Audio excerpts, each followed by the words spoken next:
The assassination attempt of former President Donald Trump on July 13th is the most significant operational failure of the Secret Service in decades, and I am keeping him and his family in my thoughts. I would like to offer my sincerest condolences to the family of Corey Comparator, a former fire chief and a hero who was killed in this senseless shooting. I would also like to acknowledge those who were injured in Butler, David Dutch and James Copenhagen, and I wish them a speedy recovery.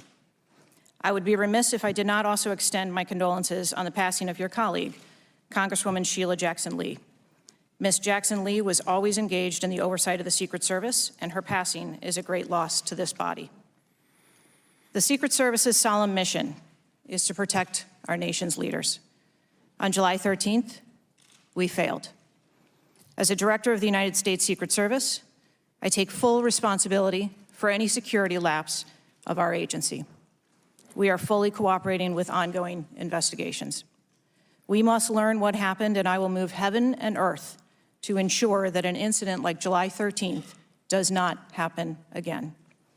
Let me state unequivocally, nothing I have said should be interpreted to place blame for this failure on our federal, state, or local law enforcement partners who supported the Secret Service in Butler.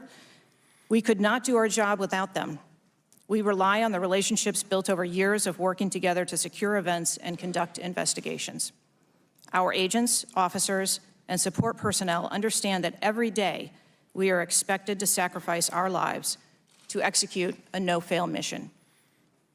As witnessed on July 13th, our special agents shielded former President Trump with their own bodies on stage while shots were being fired. Selflessly willing to make the ultimate sacrifice without hesitation, I am proud beyond words of the actions taken by the former president's detail, the counter-sniper team who neutralized the gunman, and the tactical team who was prepared to act. I will be transparent as possible when I speak with you, understanding, though, at times that I may be limited in providing a thorough response in this open setting due to associated risks with sharing highly sensitive protective methodologies. I do not want to inadvertently provide you today with inaccurate information. Since January 1st, 2024, the Secret Service has successfully secured over 7,500 sites. Every protective advance comes with its own set of challenges and requires a customized mitigation strategy, including specific assets. Security plans are multi-layered, providing 360 degrees of protection. These layers include personnel, technical, and tactical assets, which are a force multiplier for our protective posture. During every advance, we attempt to strike a balance between enabling the protectee to be visible and our protective requirements to be secure. I know this because I have spent 29 years in this agency. I came up through the ranks. I've secured events for every president since President Clinton, supervised on Vice President Cheney's detail, led our training center, oversaw all of the investigations and protective visits in the state of Georgia, supervised on Vice President Biden's detail, and the agency's entire protective mission during the Trump administration. The comprehensive advance process involves collaborative planning between our Secret Service, the protectee's staff, local law enforcement partners, and the level of security provided for the former president increased well before the campaign and has been steadily increasing as threats evolve.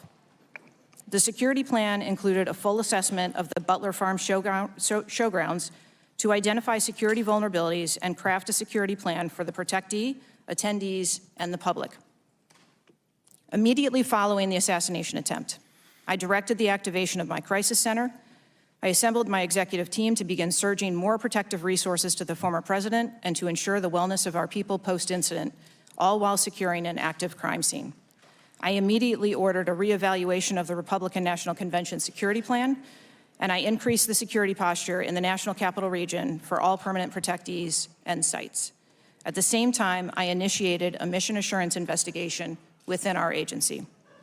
I have instructed my team that all necessary resources will be dedicated to investigating these matters. We will not rest until we have explored every option, and we will leave no stone unturned. But I want to be clear, I am not waiting for these investigations to be completed prior to making changes.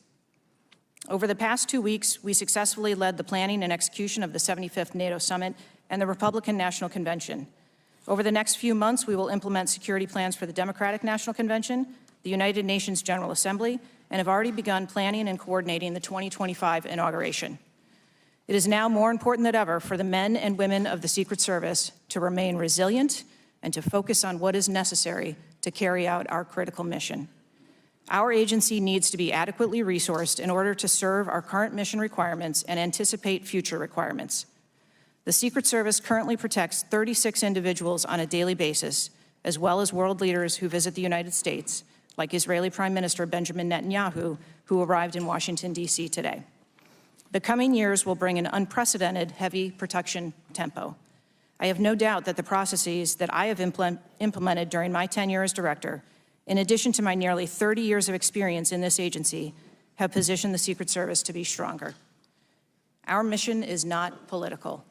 It is literally a matter of life and death, and the tragic events on July 13th remind us of that.